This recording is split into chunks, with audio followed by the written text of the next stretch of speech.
Histamine is a molecule that actually increases capillary permeability. That's its function in the body. So if you've got big amounts of histamine being released by immune cells in your GI tract, or there's actually histamine granules in certain foods, old moldy cheeses or leftovers, or a lot of the fermented food has histamine actually within it. So if you have a sensitive gut and you eat foods that contain histamine, you've increased the histamine count, and then your immune system's going to have a thing or two to say about that, and so you've increased the histamine count even further. Your body produces an enzyme to help disable histamine, and alcohol also contains a huge amount of histamine and blocks DAO, so you get a double whammy. So if you're concerned about your health and you enjoy your kombucha, you may want to consider not going out with your friends tonight and drinking beer or whatever else it would be.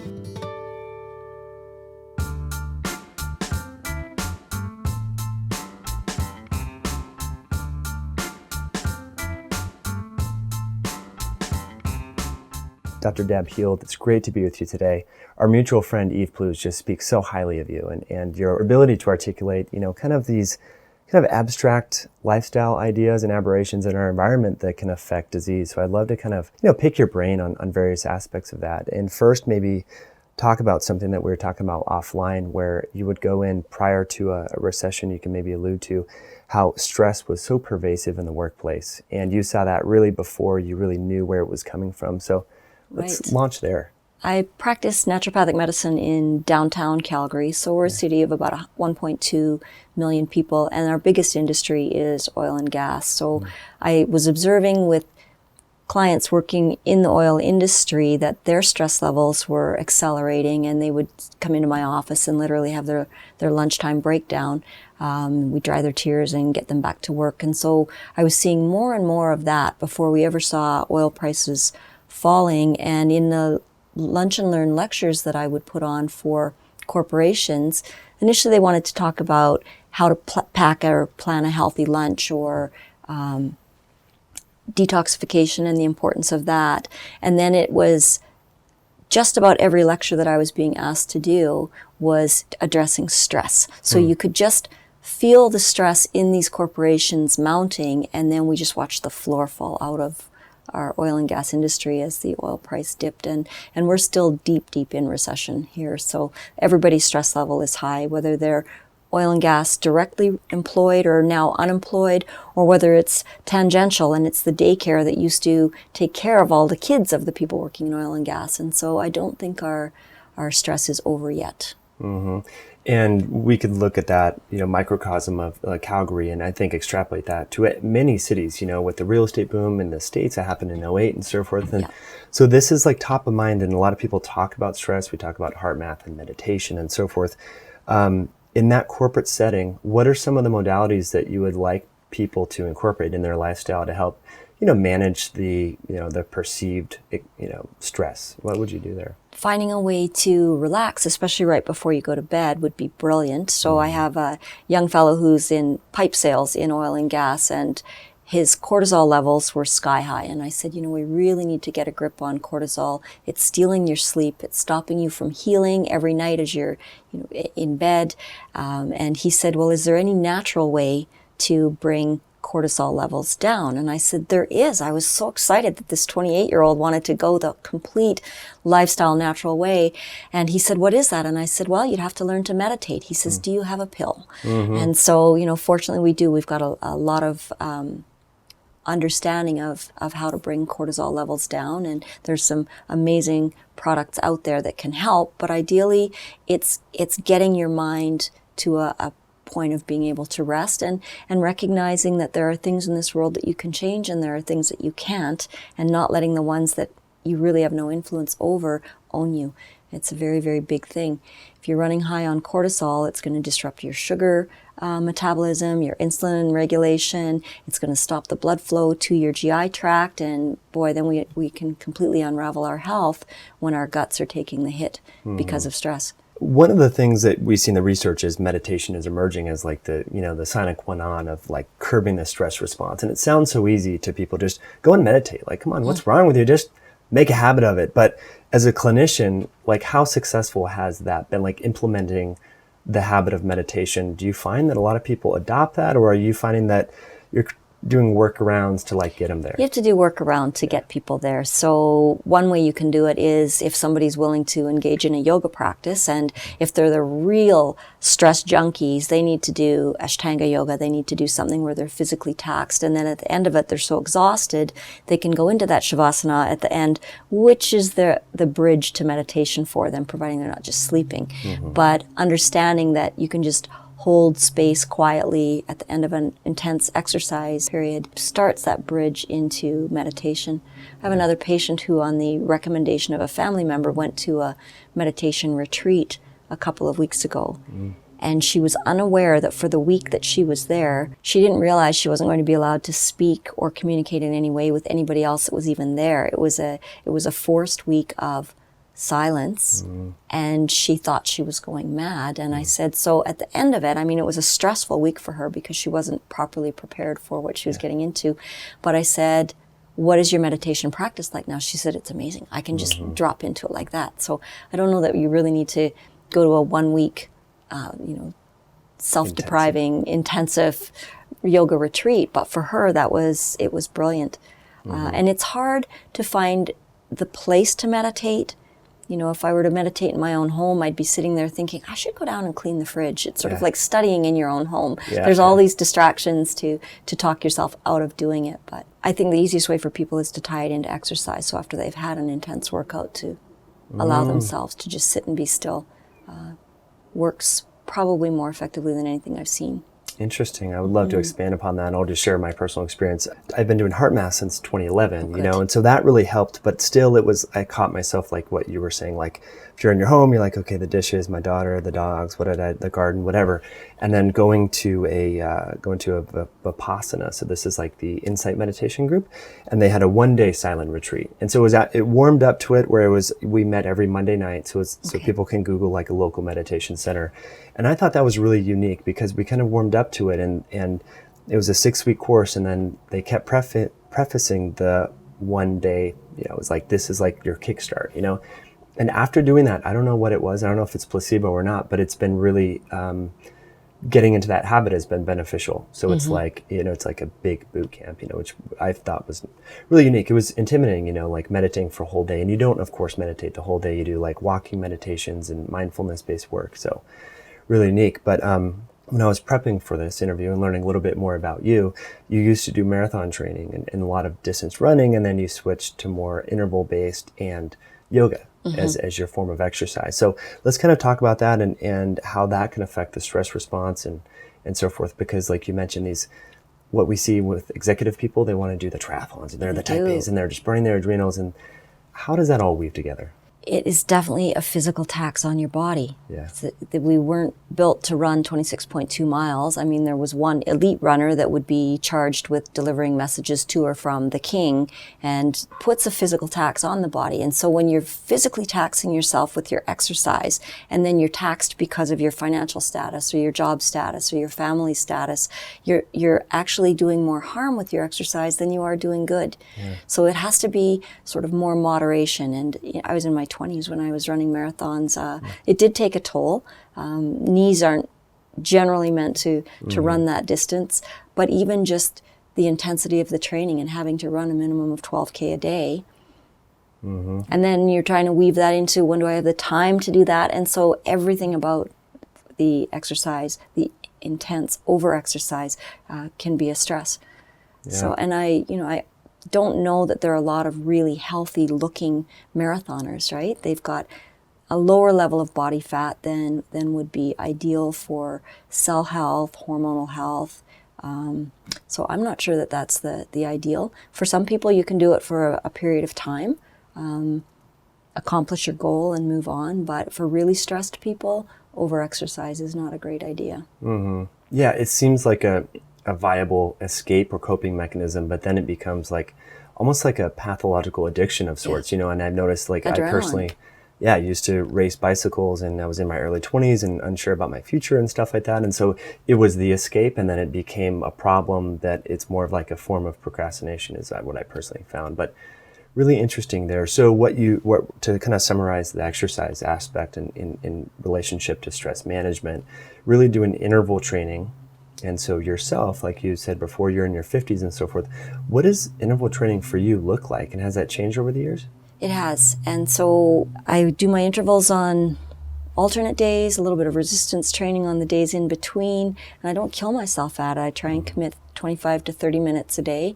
And so I can get 8 intervals in of a minute of intense working and then getting my heart rate back down for 90 seconds to 2 minutes and then hitting it again. And at the end of it, I make sure that each interval is more intense than the last one with either the slope on the treadmill or the speed on the treadmill. And by the time I finished my 60 seconds, I'm toast. I'm gasping, and then let my heart rate come back down. And that's the very best way to assist the mitochondria in burning fat and just keeping the mitochondria healthy, is that those bursts of exercise. So it's working. That's awesome. So that overreaching, like you're saying, so that last, if you had to do another minute, it'd be like, no way, Jose. Can't do it. Yeah. Yeah, you hit the stop button on the treadmill. So jump off. Yeah. I think that's an important point for people to understand, because they hear that they should exercise intensely and hard, and they're kind of pushing it like maybe a 6 out of 10, but you're saying you have to go 10 out of 10 to get those mitochondria going. Yeah. But then back it right down. And so when you go into the resting phase on an interval, it can't be that you're running at a running pace. You need to let your heart rate get back down to its resting rate. So the other thing I do with exercise is some days I don't feel like doing it. I have to go through this little play in my own head. It's like, get up, your exercise clothes and your shoes are right there beside the bed, and kind of get onto the treadmill before I'm conscious. And on days when I'm really fighting that, I say to myself, you know what, go down and do 4 sets. And if at the end of 4 sets you still don't feel like doing it, you have permission to stop. And I think we have to be a little bit gentle with ourselves. Now, usually by the time you've done 3 or 4 sets of intervals, your adrenaline's going, you're pumped, you're ready to go. But there may be a day where you're actually coming down with the flu or something's out of balance in your system, and you literally have to be gracious with yourself and back off and start your day. Yeah, that's beautifully said. What's funny about that is I've had days like that too, where I'm so exhausted, don't want to go to the gym, and I've had like the best workout that I've had in a while. And so I think that's an important mindset shift for people to understand. It's like, just like you said, make that goal. We all like progress, right? So any little progress, make the goal so achievable that just by showing up, you'll get there. And then good for you. Yeah. That's really good. Now, where does the yoga come in? The yoga, I generally try and do 1 to 2 practices a week after work. And it's an ashtanga practice, but I can get myself wound down. I don't think I'd want to do intervals right into the evening and then be jacked on adrenaline all evening long, but 1 or 2 days a week in a yoga studio downtown. And would you recommend that like 1 to 2 days a week for most of your clients and patients generally, or is everyone's different? Everybody's different. You definitely need to take 1 day off a week, and so it's going to be a really individual thing. And some people can't get their mind still enough to practice yoga at all. Other people, that's their primary practice, and they're practicing that 5 or 6 days a week. But exercise has to be something that you can actually be interested in. Yeah. There's lots of different things out there, but I can't expect that all of my patients are going to love yoga just because I do, or are going to love interval training just because I do. But the funny thing is with practitioners is that if they aren't doing any exercise themselves, they never even open the dialogue with their patients about exercise. So, because we all really sort of promote what we do, right? Yeah. So, yeah, that's really important. There's been some research on hot yoga as a form of detoxification, and so I think Stephan Gennis up in Edmonton, he's done some cool studies there. So yeah, actually seeing what metabolites or what toxins are being sweat out of the body. I know I did a hot yoga class, oh boy, it would have been in the 90s after I got a perm. So who gets perms? But anyway, it was about 4 weeks after I had the perm solution sitting on my scalp, and I went into a deep forward bend, and I could smell the ammonia, the perm solution coming out my sweat. Wow. on my leg. It was disgusting. Yeah. The concern with hot yoga is dehydration, and even if you're replenishing water, you've sweat out a lot of your electrolytes as well. So for people that are doing a lot of hot yoga, they really have to have a grasp on replenishing electrolytes.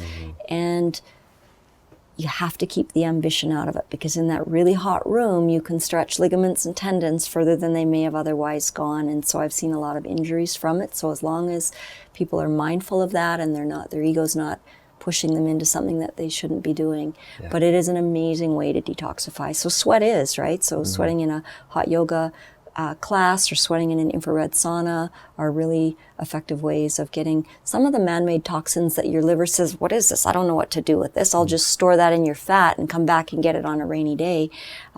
Liver never actually gets a rainy day, so you just keep these toxins accumulating in your fat. But it seems that infrared, and with Dr. Genesis' work, he's showing that you can sweat out some of these man-made molecules. It's cool. That is pretty exciting stuff. And some other research is showing just like some of the movements are using deep core muscles. And so we're like getting more blood flow to the abdomen. And as a naturopathic physician, you're really big on gut health. And so doing yoga and other exercises for gut health, what tips or recommendations do you have for folks there? Once again, you just need to be doing it, right? Yeah. So, and if you can keep the blood supply flowing to the GI tract, it will generally be healthier. But if you push yourself into too intensive a workout and get that adrenaline coursing through your veins, adrenaline shuts off blood supply to non-essential organs, right? So there goes fingertips and toes. You don't need to be articulating with fingertips and toes in an adrenaline sense, and you shut off the blood supply to the GI tract.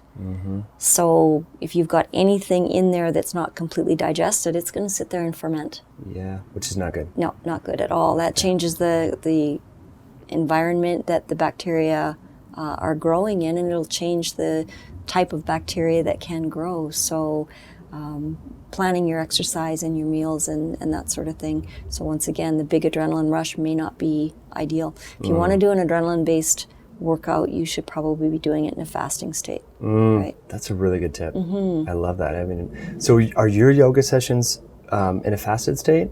You mentioned that. Generally, because I'll have lunch and then I'll go to yoga on the way home from work. So they would be 6 hours or so between food and yoga. Yeah. I've done yoga like after a breakfast, like while traveling. We were in Indonesia for a while and did like a yoga kind of retreat, and it's really uncomfortable doing some of the poses, especially spinal twists of sorts when you have had food in your stomach. Food sitting there, right? It's like, oh, which way is that going to go? Yeah, so that's a really good tip. We hear like people and I talk about it too, promoting fasted exercise for fat loss. We don't really think about fasted exercise for yoga, so I think that's a really awesome tip there. To kind of wrap up, the stress management, kind of how we got onto this topic of yoga, there's been some cool research looking at how yoga affects parasympathetic tone, how it affects heart rate variability.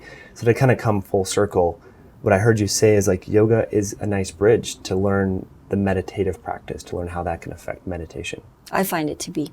Yeah. Okay, so you mentioned something offline about the HLA-DQ genes, right? Right. If I said that correctly, and how some of these folks that are genetically susceptible to be more sensitive to environmental compounds, glutens, lectins, may need gut support ongoing. That's the first time I've heard about this. So maybe let's kind of talk about the HLA genes and patient presentation, which folks are susceptible there. Right. So HLA is human leukocyte antigen, and there is a genetic susceptibility to have polymorphisms in that gene class. And this is where we see celiac disease presenting. There's one specific HLA gene, the DQ gene, that is generally affected in people that are celiac. And what that means is that their immune system is going to be overreacting to things that really aren't that harmful.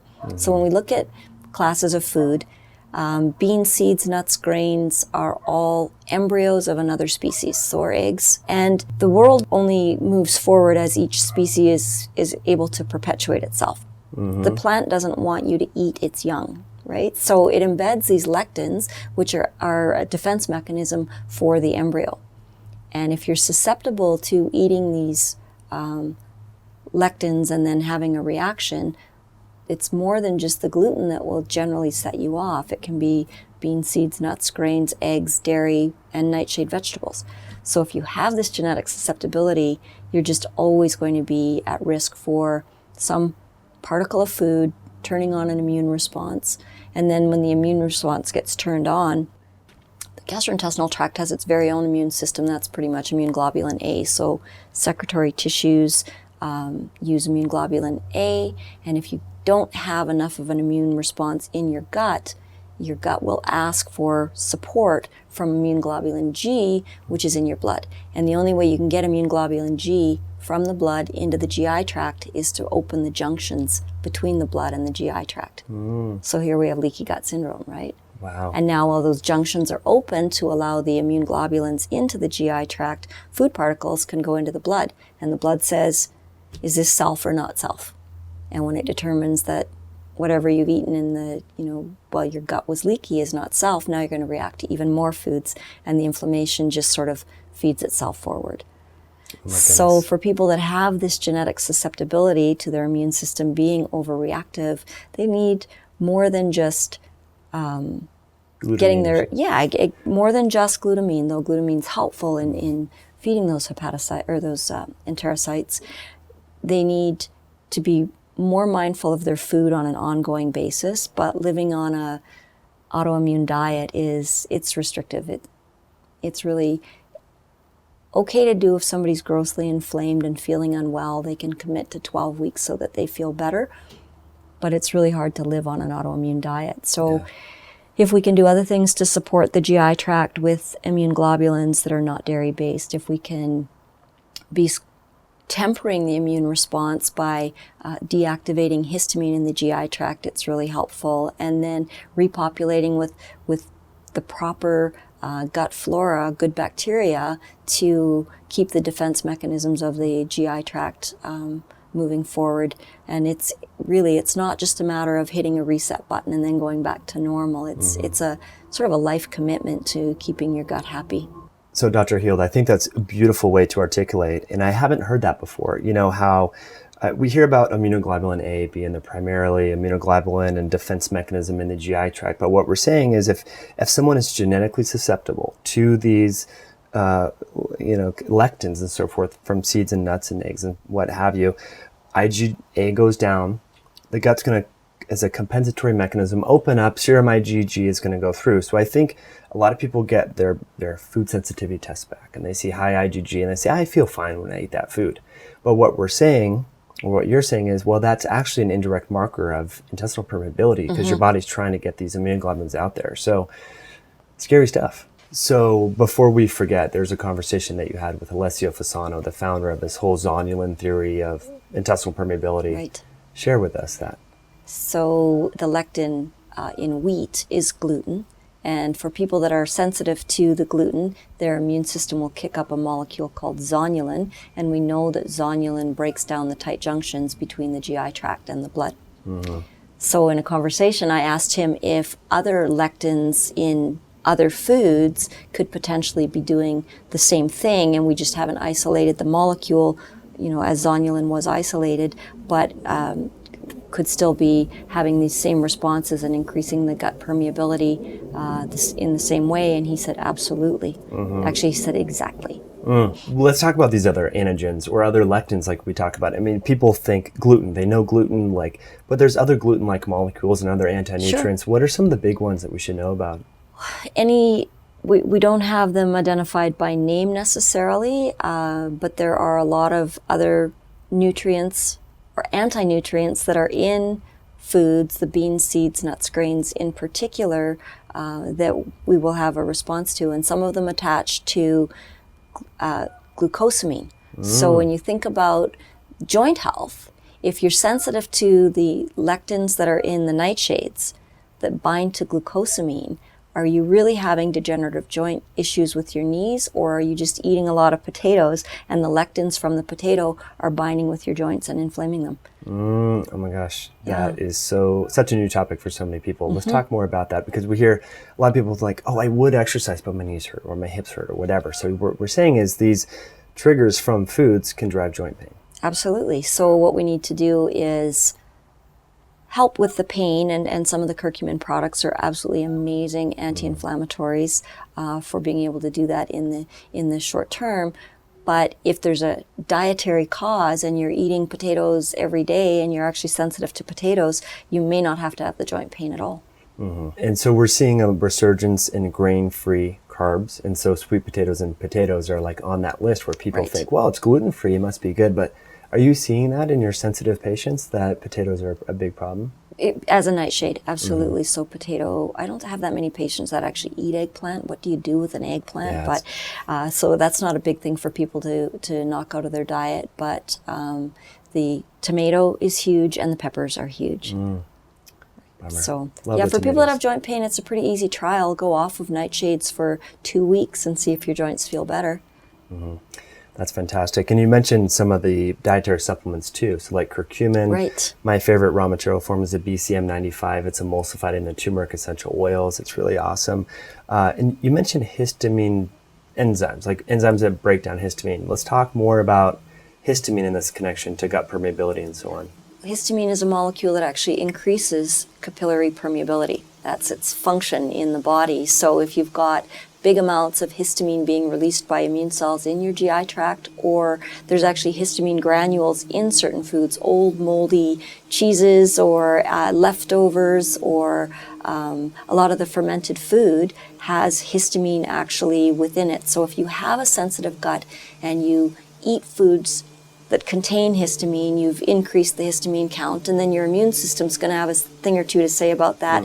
And so you've increased the histamine count even further. Your body produces an enzyme to help disable histamine. It's Diamine Oxidase. And if your guts are inflamed, you may not be producing the DAO to help disable the histamine that other people can produce. So it is available commercially. And so I use it a lot of times diagnostically to see how much of what is going on in somebody's body is their GI tract and the inflammation from the immune system overreacting in the GI tract, but it can also give you a little bit of relief. So for people that are super sensitive, these HLA patients, they pretty much take DAO with all of their meals just to keep the capillaries healthy, stop that gut barrier from being as fragile as it is, and decrease a lot of the symptoms. Histamine will also draw fluid into an area to dilute potential toxins, and so you can get that bloating. Right? Yeah. So people that are really sensitive, like, you know, you have a family member, your daughter, right, who you said has celiac disease. So is like his DAO from Zymogen, something along those lines, is that something that really helps out someone in that situation? Absolutely. And the way that I sort of determine whether there's a histamine connection for some people is if they wake up with that stuffy nose and it kind of clears off over the day, or if you're eating something and you immediately get a stuffy nose, you've just had a histamine release. So you can be your own food testing if you're aware and you're willing to sort of take the time to source it out. But yeah, DAO is just brilliant at keeping her guts under control on an ongoing basis. Right. Well, I think something that you said in that last segment might be disappointing for some people, in that fermented foods have histamine. So everyone's drinking kombucha now and Kavita, and fermented foods are so hot, and that's really exciting for the microbiome, but they may not be for everyone, which... Well, it's a balance too. So if you're not going to do well with kombucha, it will tell you, it will punch you in the nose and say, don't ever drink me again. You're going to be so stuffy and feel achy and actually feel unwell from it. So if you want to do the fermented foods because they do help with the microbiome, you may need to temper it with other things that knock the histamine down, or pick your poisons, right? Alcohol also contains a huge amount of histamine and blocks DAO.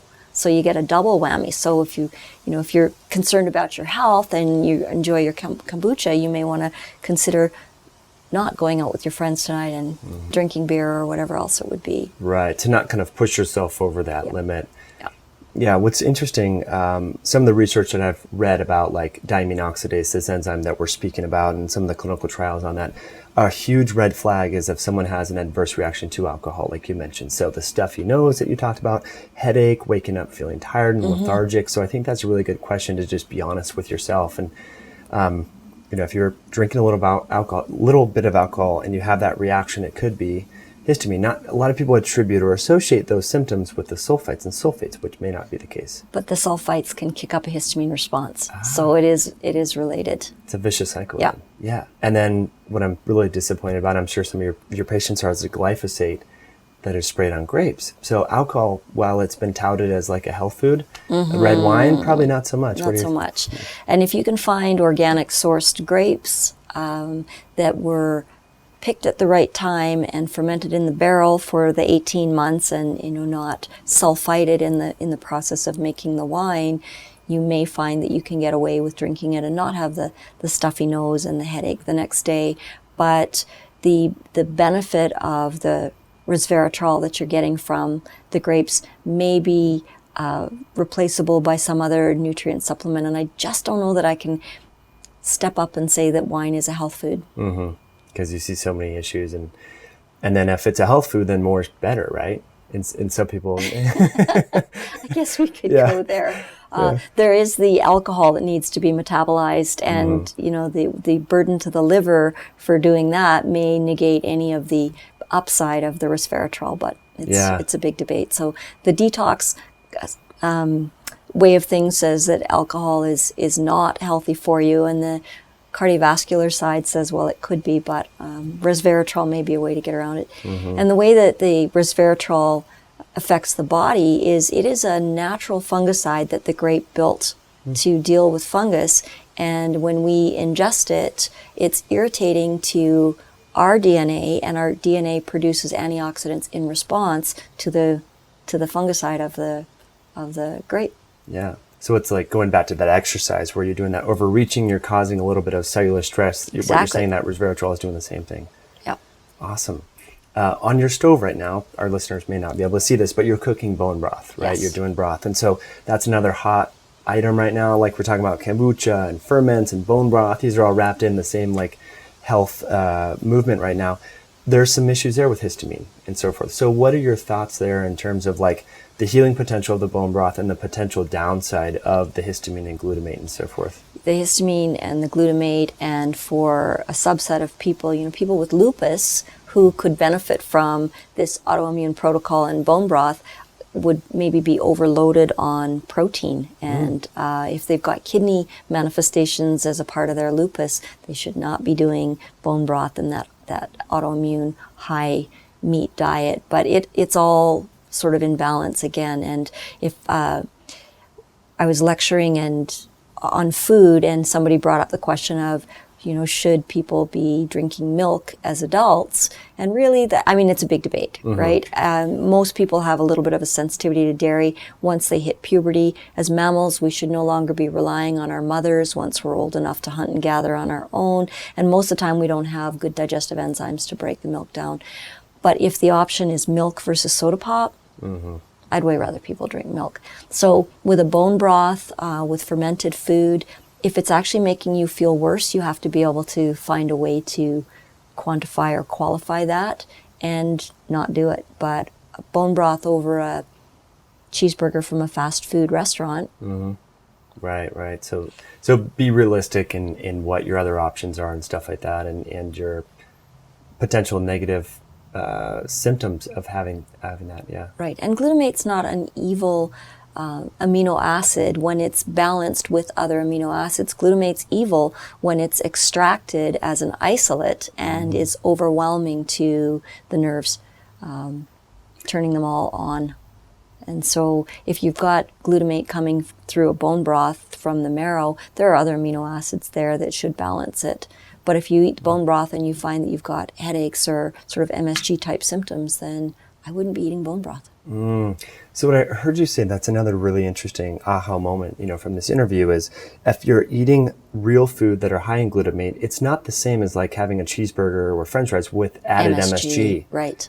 Interesting. Yeah, because when the MSG is added to food, the glutamate is isolated, so it's not in balance with the other amino acids that you would find in a meat source. That's or a beautiful. Protein source. Isn't it funny how people look at something and they look at like trans fats and say, oh, that's really bad, even though like some natural butter does have a little bit of trans fats. Or like glutamate, like people look at pea protein and say, I can't have that has glutamine in it, or But it's really interesting, like the body's mechanisms and the amino acid transporters and everything in balance, It's when we monkey with things in isolation and add too much of any one thing. Exactly.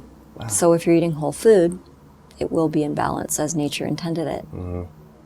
That's beautiful. Well, as we transition to some final questions here, Dr. Heald, anything that we didn't talk about in lifestyle medicine? I mean, here we are in your beautiful backyard, and anything about nature or athleticism or... Enjoying nature as much as you can when you've got a chance to walk outside, as opposed to in a interconnected office buildings. I would really encourage people to just walk outside. Yeah. Eating real food anytime you can. And I know it's not convenient to eat real food, but we spend Sunday afternoons generally fixing the family meal together, and we load up crock pots, and everybody that was here participating gets to take home a crock pot full of food, so that for at least Monday and maybe Tuesday they've got their meals pre-prepared. And we do it as a family unit. It's just the way we communicate, and my girls will tell me things as we're standing there over cutting boards that they may not have thought to tell me through the rest of the day. It's a bonding time for our family, and if we could get people back into enjoying the process of preparing a meal together, it would make it much, much easier. And so I have people who have young families and they just don't have time for this. It's like, can you rent the children out to a grandparent for the afternoon, and you and your partner can spend some time preparing food, honoring yourselves, and actually going into next week with a healthier outlook and a healthier menu plan. So it's vital. And sleep, I don't think we've talked too much about sleep, but we need 7.5 to 8 hours of good sleep. So people will say, well, I get 6 hours and that's all I need. And so the question is not how long did you sleep or how well did you sleep. The question is, how do you feel when you wake up in the morning? And if you wake up and your feet hit the ground and you're ready to go, you got enough sleep. But if you're hitting the snooze button, you likely didn't get the quality of sleep that you needed, regardless of how long it was. Snooze buttons are interesting. I'm not sure I understand how 7 minutes more sleep is going to fix the problem when you've had 7 or 8 hours in bed and it didn't fix the problem. But people using the snooze, they're not getting the quality of sleep that they need. So then we get back into, is that stress? Is it bed partner that's snoring? Is it airplanes flying over all night long? Yeah. What is it that's disrupting the sleep? But that would be the other tenet of health that we really need to focus on. Yeah, so important there. I was one of those people that hit the snooze button a lot, and I interviewed a dentist, Mark Berhenna, and I realized that I had mild sleep apnea. And so I started mouth taping, and I know it sounds barbaric and it looks weird, but literally taping my mouth shut at night, so it's forcing nasal breathing. And oh my goodness, it's made a huge impact. Difference. And so if anyone is like that, waking up tired, like look at other things like we talked about, alcohol. But that alcohol, for sure, your pillow can make a huge difference. And so if you're waking up tired, all you have to do is maybe try a lower pillow or a Tempur-Pedic type of pillow and see if it makes a difference, because there are all sorts of interrupters in sleep. But stress is what I find is when people are starting into stress that's more than they can manage, I find it's their sleep that tends to go off. And the other question I get a lot from women, in their late 40s and 50s is, of course, as they're getting into menopause, is what to do when they wake up. Because they wake up in the middle of the night. I hear that all the time, to go to the bathroom or they're hungry or whatever. I know this is complex. Sweating, yeah. Hot flashing, yeah. So a lot of times, if you're not getting into a deep enough sleep, it's because there's cortisol, which is actually your wake-up hormone, right? You're supposed to release it in the morning. It gets you through, till about noon, and then the levels start to taper off. But if you're stressed, or you read an email or watch the news or do something that stresses you before bed, and you give yourself a shot of cortisol, it's wake-up hormones. So even though you're tired and you can get yourself into a state of unconsciousness, the least little stimulation of your bladder wakes you up, and now you have to go to the bathroom. And so what's the quality of sleep that people are getting? And then there's a huge histamine link to the hot flashes and the night sweats. So are you eating foods or drinking wine that are actually impairing your physiology? So there's lots and lots of questions as to why menopause is stealing sleep. It shouldn't. But again, it kind of goes back to some of the things we talked about. So stress management is a big deal, and then the histamine and the gut health are huge components. Interesting. We don't hear about that. A lot of folks kind of knee-jerk, and we were joking about this, like this allopathic nutrition, so like green medicine. So, oh, you can't sleep, you have hot flashes, here's chaste treeberry herb. It will solve all your problems, but it's really kind of a Band-Aid, right? Well, and as long as you acknowledge that it is a Band-Aid, you need to get some sleep. But in the meantime, let's investigate why it's not there, and if this helps get the sleep back in place. While we're looking for the cause, then I find that's the approach we need to take. Otherwise, you just stay on supplements forever as opposed to a pharmaceutical forever. Yeah, right. Really, what's the difference, right? So, interesting. Well, speaking of supplements, one question we like to ask every guest on the show, Dr. Heald, is if there was one herb, nutrient, or botanical, or supplement that you just couldn't live without, and you feel that most people would benefit from, they're stranded on a desert island, vitamin D, omega-3s are covered, what would you recommend and why? It would probably be curcumin, because it just has this ability to increase NRF2, which is key in healthy aging, as opposed to inflammatory aging. And so if there was only one, I would probably go with curcumin. Go with curcumin. Out of curiosity, you look great and so forth. How much curcumin do you take on a daily basis?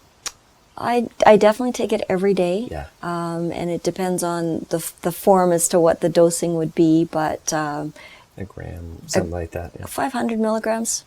Yeah. Okay. Every day. Yeah. And that's the only thing I take consistently. My fish oils, I sometimes forget. My vitamin D, I like to get up, outside and get it how I can. But the curcumin is the one I take every day. That's awesome. Yeah, me too. That's really funny. So that BCM form of curcumin that we talked about, I know that it's really good. I can kind of tell like what curcumin's not very good. It's starting to like stain my hands a little bit because I've been it's like I travel with it. So I know that it's like has a lot of those pungent curcuminoids that are giving that yellow, orangey flavonoid, kind of color to it. It's pretty unique there. Let's talk about morning routines. This is something after interviewing like 150 some odd practitioners that really successful functioning people have like a morning routine, a set of like rituals, if you will. You have a busy practice, you're a mother of 3 children, you have this great home. What do you do the first couple hours of your day? I literally roll out of bed and put on my exercise clothes. And I have my exercise equipment in my house, so I just head downstairs and have a big glass of water when I'm done, and then usually a smoothie, shower, and head into the office. I don't see patients till 10 in the morning, so that's a luxury. Yeah. And even my husband doesn't understand it, but because I practice downtown, people need to be at their desk at 8 o'clock, not mine. Right. And so for people that don't work in the core, I don't want to drag them into downtown with all of the rush hour traffic, so I don't start seeing patients till 10. So I have a leisurely drive in long after the rush is over and hit the ground running at 10 a.m. That's awesome. Yeah. So there's different chronotypes. There's a lot of this stuff coming out in like sleep research and stuff. Are you kind of a night owl? Like you like to, okay. Very much so. Yeah. So I make myself head for bed by 11. I won't stay up later than that just because 11 turns into 1 pretty quickly. Yeah. And usually I'm tired enough that I'm asleep within 5 minutes. But given a choice, I would probably stay up half the night. That's really, me too. I'm kind of like that. I do all my creative stuff, or tend to, late at night. And so I've been trying to like switch my circadian rhythm. And it's kind of interesting, conversation piece where like, should you try to fit a round peg into a square hole? Well, I think we can delude ourselves into thinking that we are more creative at night and that we should be staying up at night. And it's just a completely counterintuitive rhythm to what the sun is doing or, what else is going on the planet that we live on. So I think that if you can get up and make yourself functional first thing in the morning, you could switch your circadian rhythm or your adopted circadian rhythm. That's fantastic info. So kind of the final question that we ask every guest on the show, Dr. Heald, is if you were to bump shoulders with a political figure, maybe someone from the World Health Organization or something, and just had a little bit to bend their ear, 30 seconds or so, about some health tip that you found that they could influence some policy around or really share with people, what would that health or lifestyle tip be and why? It would be paying actual attention to food additives and trying to get them out of food. Like I said, we spend most of our time eating things that aren't food anymore. And then we look at the increase in disease, in whether that's cardiovascular disease or cancer, inflammatory diseases, autoimmune diseases, diabetes, and we can see a huge correlation, a layover correlation to when we started processing food and the incidence of disease just skyrocketing. Yeah. So if we could legislate better food, I think that we would see health concerns just fall right off. Mm-hmm. Now, these additives, if you had to pick like some real nasty or some of your top offenders, would it be MSG? Would it be the colorings? Is it everything? I would say it's trans fat, and probably the MSG. And because the world is aware that glutamate is bad, they have just labeled it as other things because it overstimulates nerve cells, which is why it's so bad, especially to kids with ADD. But they don't want to take it out of the food because taste buds are nerve cells and they're just super stimulated. So when you eat it, you're almost addicted to it. So they call it protein isolates, soy isolates, hydrolyzed vegetable proteins, hydrolyzed soy proteins, yeast extracts, and natural flavoring. Yeah. And all of those are just monosodium glutamate with another name. Subsets of people are way more sensitive to them. So as I mentioned, kids with ADD, anybody that's prone to migraine headaches, other people tend to tolerate it a little bit better, but really it shouldn't be there. Yeah. Yeah, no good. Yeah, the natural flavors thing is really kind of, I think it's misleading, because people see natural and they think, oh, it's healthy. It's healthy, but they get away with it because glutamate is an amino acid that's found in nature. So they can call it natural flavoring. Right. So, but trans fats, I think, are probably the most worrisome because they affect every cell in your body, and in particular, the mitochondria, which is the furnace inside the cell that helps you generate energy from your food. And so the trans fats plug up the mitochondria and impair your ability to utilize your food sources. Yeah. Which is not good. Yeah, a lot of people forget that, that's really where fat is burned, right? So they have weight issues and body fat issues, and it's like you got to focus on this organelle. Well, as we kind of wrap up here, we're going to do a series of seminars, which I'm really excited about, and help practitioners learn lifestyle medicine. And I think this is important given your diverse background. And now you were an RN and stockbroker. Now you're a leading naturopathic physician here in Calgary and so forth.